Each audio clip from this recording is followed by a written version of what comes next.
BRS MLA Sanjay Kumar ను పార్టీలో చేర్చుకోవడంపై తీవ్ర అభ్యంతరం వ్యక్తం చేస్తున్న కాంగ్రెస్ ఎమ్మెల్సీ జీవన్ రెడ్డికి ఢిల్లీ అధిష్టానం నుంచి ఫోన్ కాల్ వచ్చింది. ఏకంగా పార్టీ అగ్ర నాయకులే ఆయనకు ఫోన్ చేశారట. వెంటనే ఢిల్లీకి రావాల్సిందిగా ఎమ్మెల్సీ జీవన్ రెడ్డికి ఏఐసీసీ నుంచి పిలుపు వచ్చింది. AP deputy CM Pawan Kalyan Telangana పర్యటన ఫిక్స్ అయింది. ఈ నెల 29న ఆయన కొండగట్టుకు రానున్నారు. శనివారం నాడు ఉదయం కొండగట్టు ఆంజనేయ స్వామిని దర్శించుకొని ప్రత్యేక పూజలు నిర్వహిస్తారు. ప్రస్తుతం పవన్ కళ్యాణ్ వారాహి అమ్మవారి దీక్షలో ఉన్నారు.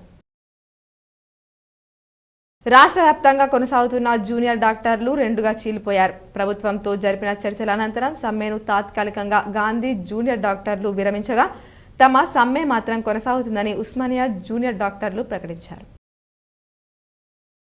వ్యవసాయంతో పాటు లాభదాయకమైన పాడి పరిశ్రమ, కోళ్ల పెంపకం, చేపల పెంపకం, ఆయిల్ ఫార్మ్స్, తోటల పెంపకం వంటి వాటిపై రైతులు దృష్టి సారించి ఆర్థిక వృద్ధి సాధించాలని జిల్లా కలెక్టర్ ఆశీష్ సాంగ్వన్ అన్నారు. స్థానిక కళాభారతి ఆడిటోరియంలో డైరీ టెక్నాలజీ కళాశాల, హైదరాబాద్కు చెందిన జాతీయ మాంస పరిశోధనల సంస్థల సంయుక్త ఆధ్వర్యంలో ఏర్పాటు చేసిన కిసాన్ మేళాను కలెక్టర్ ప్రారంభించారు. రోడ్డు ప్రమాదంలో మహిళ మృతి చెందిన ఘటన నిజామాబాద్ జిల్లా మోపాల్ మండలంలో చోటు చేసుకుంది. ఎల్లమ్మకుంట శివారులో మంగళవారం రాత్రి రోడ్డుపై వెళ్తున్న కారుకు చిరుత అడ్డు రావడంతో దాన్ని తప్పించబోయి కారు అదుపు తప్పి బోల్తా పడింది. రెంజల్ మండలంలోని తాడ్బిలోలి గ్రామంలో మాదక ద్రవ్యాల నిర్మూలన, అక్రమ రవాణాకు వ్యతిరేకంగా అంతర్జాతీయ దినోత్సవం సందర్భంగా తాడ్బిలోలి సబ్ సెంటర్ నందు ర్యాలీతో పాటు ప్రజలకు అవగాహన కల్పించడం జరిగింది.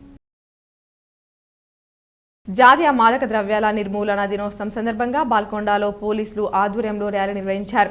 పోలీస్ స్టేషన్ నుండి ఉన్నత పాఠశాల, పాత బస్టాండ్, శివాజీ చౌక్ మీదుగా పాత జాతీయ రహదారి గుండా ర్యాలీ కొనసాగింది.